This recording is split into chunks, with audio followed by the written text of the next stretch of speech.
Ton prénom, ton année et l'ostéopathie en 3 mots. Alors, je m'appelle Loïc, je suis en 5e année.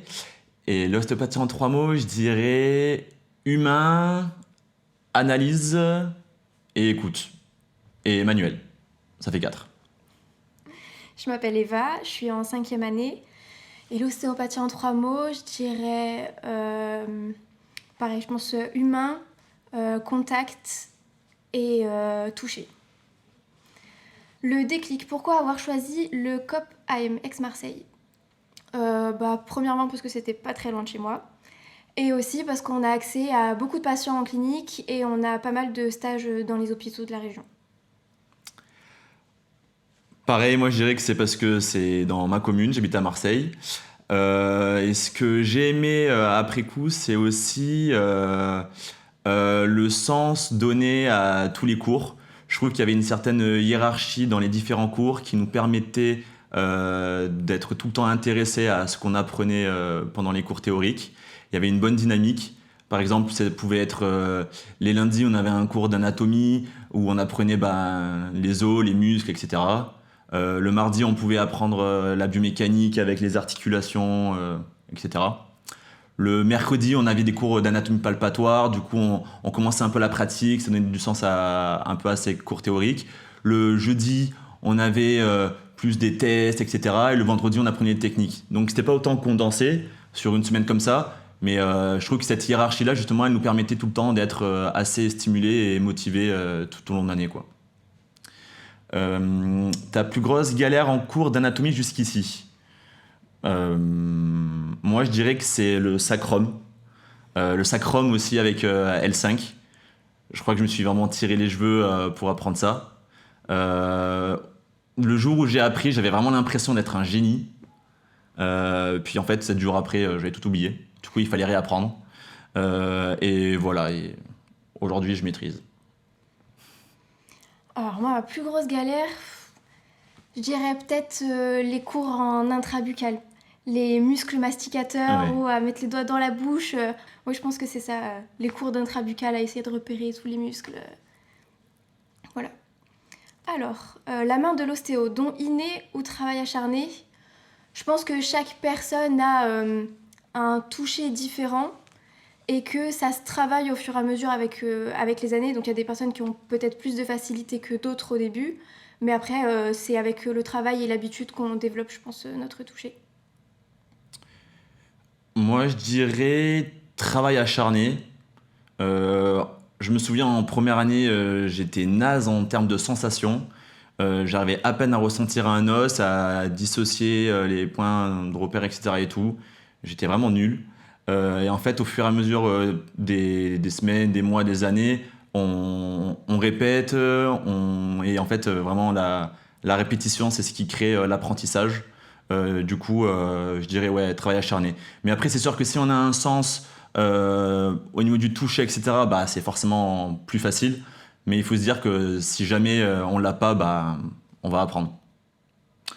Le cliché sur les étudiants en ostéo que tu veux briser. Euh, je dirais que c'est pas parce qu'on fait craquer qu'on est forcément des ostéos. Au début, en première, 2e année, les premières fois où on fait craquer, on a direct l'impression qu'on est des darons de l'ostéopathie. Pas du tout, on est vraiment des bébés. Du coup, si jamais, genre en soirée ou quoi, il y a des personnes qui se proposent de faire craquer ou quoi, Kenini, il faut vraiment pas se laisser faire, quoi. Oui, je rebondis un peu, moi je pensais aussi à ça, c'est tout de suite, ah, fais-moi craquer ci, fais-moi craquer ça, ah, trop drôle, t'es ostéo, ah, fais-moi craquer le dos. Bon, ça n'a pas forcément un grand intérêt. Et puis, en dehors de nos heures de travail, on n'a pas particulièrement envie de faire craquer tout le monde pour un oui ou pour un non sans réelle raison particulière. Ta technique préférée ou celle où tu te sens le plus à l'aise? Paradoxalement, je pense que c'est justement faire craquer au niveau des dorsales. Je pense le dog, le structurel dorsal, où je me sens vraiment un peu plus à l'aise. Et toi? Moi, je dirais que c'est plutôt la sacro-iliaque par enroulement. Mais pareil, parce que c'est du structurel et c'est toujours satisfaisant de faire craquer. Voilà. Après, une que j'aime vraiment bien aussi et j'ai l'impression de faire régulièrement, c'est celle avec le diaphragme, membre inférieur, membre supérieur en actif. Je trouve qu'elle est grave intéressante. Le mémoire et le diplôme arrivent. Dans quel état d'esprit es-tu? Alors jusqu'à janvier, j'arrivais à dormir du sommeil du juste, c'est-à-dire c'était chill, j'avais l'impression que le mémoire c'était vraiment dans hyper longtemps. En fait non, c'est demain. Du coup, je suis là en ce moment, mes nuits sont assez raccourcies. Et pour le diplôme, bah pareil, j'ai l'impression que ces 5 années-là, elles sont passées hyper rapidement. On est diplômé dans 5 mois, donc c'est pareil, c'est demain. Euh, donc ouais, va falloir être prêt et on le saura. Je pense que petit stress quand même. Là, la deadline arrive assez rapidement. Bon, moi, je dors bien quand même. Ça me stresse pas à ce point-là. Mais oui, voilà, c'est finaliser à temps et rendre aussi un mémoire correct et qui me rendra fière. Donc c'est un peu la pression du moment. Et le diplôme arrive rapidement. J'ai hâte et en même temps un peu peur. Forcément, tout devient très concret. Mais c'est passé tellement vite que presque je regrette que ça arrive aussi vite. Grave. Ouais, ouais. Quoi ton projet pour les jours d'après? Cabinet, sport, clinique? Faire une petite pause pour bien digérer tout ce qu'on a appris.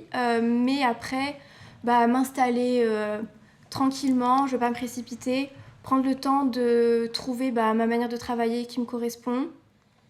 Et après, potentiellement faire des formations pour compléter un peu ce qu'on a vu ici. Et voilà, trouver ma pratique à moi et avancer au rythme qui me conviendra. Bah, moi, je te rejoins sur les formations, etc. et tout. Moi, je trouve que ce qui va être vraiment important, c'est de passer de mécanicien, où là, en fait, on sort de 5e année. En fait, même si de semaine en semaine, on progresse tous, on est quand même plus mécanicien que praticien aujourd'hui. Et moi, mon but, c'est vraiment d'être praticien, de développer ma pratique et mes compétences le plus rapidement possible, sans forcément griller les étapes, mais du coup, en voyant des patients régulièrement, etc. et tout. Donc, peut-être plutôt faire des remplacements hein, dans un cabinet qui tourne vraiment bien, etc. Voilà. Et après, je verrai en fonction des propositions, de moi, mon envie sur le moment, et voilà. Mais je me mets pas de limite quant à une certaine pratique, juste du sport ou quoi. Je suis ouvert à tout. La meilleure ambiance à l'école, c'est où? Café, salle de pratique, soirée. Alors moi, des soirées, j'en ai pas fait 15 millions pendant mon cursus, mais je dirais en vrai, salle de pratique. C'est là où, en vrai, même pendant les cours, je trouve qu'il y a vraiment une bonne ambiance. Faut savoir qu'on fait des cours sur des tables d'ostéo, c'est des matelas. Et en vrai, on est vraiment. C'est hyper détendu, on est hyper à l'aise. En fait, on n'a pas le choix. Déjà, on est en caleçon dès la première année, dès le premier cours. Donc, au bout d'un moment, ça rapproche vite. Euh, et, euh, et voilà, je trouve que c'est là où on s'amuse le plus, quoi. Moi, j'ai peut-être fait un peu plus de soirées. Je suis venue au week-end d'intégration. Alors, il y a une super ambiance, on se régale. C'est là où on crée aussi pas mal de liens avec peut-être des personnes qu'on n'aura pas l'occasion de croiser dans l'année. Parce que bon, on se croise quand même un peu tous en clinique, mais il y a des gens qu'on n'a pas forcément l'occasion de croiser. Et on crée des liens du coup avec ces gens-là en soirée au week-end d'intégration. Donc, il y a une super ambiance. Mais je suis d'accord, salle de pratique où on crée des liens avec notre groupe. C'est quand même assez détendu, on rigole. Et bah oui, forcément, tête dans sous-vêtements, ça rapproche un peu tout le monde. Mais oui, je pense que en cours, en tout cas, c'est, je pense, en salle de pratique les plus là où on s'amuse le plus. Hmm. J'arrive pas à voir, pardon. Ton futur métier Merci. à ta grand-mère en une phrase. Ouf. Ouais. Bonne question.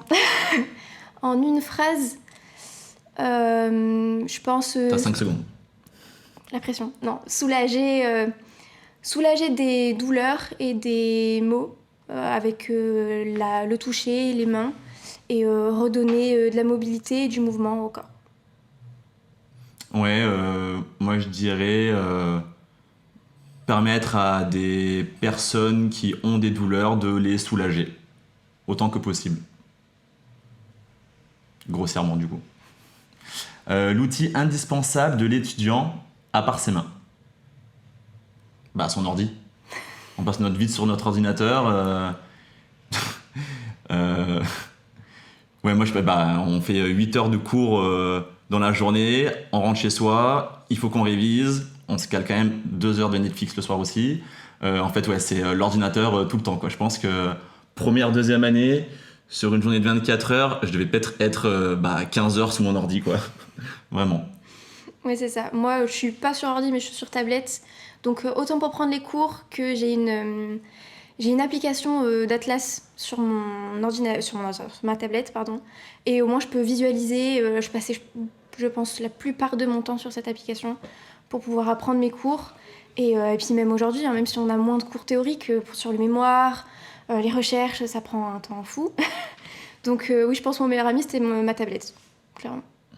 Alors, ton conseil d'espère pour un étudiant qui voudrait s'inscrire, du coup, je dirais à quelqu'un qui aime le contact humain, qui a envie de partager avec les gens et qui n'a pas peur du toucher. On a quand même une certaine proximité avec les gens. Et du coup, voilà, il faut quand même accepter cette situation. Mais s'il aime l'anatomie, la science, et que du coup, le contact le dérange pas, c'est ce que je lui conseillerais. Pareil, moi je dirais le contact humain, si tu aimes travailler avec tes mains, si tu veux faire un métier manuel, si tu aimes analyser, réfléchir, écouter, et voilà. Vertèbre, Je sais pas, peut-être viscéral quand même. pour le côté neuro aussi. Ah oui.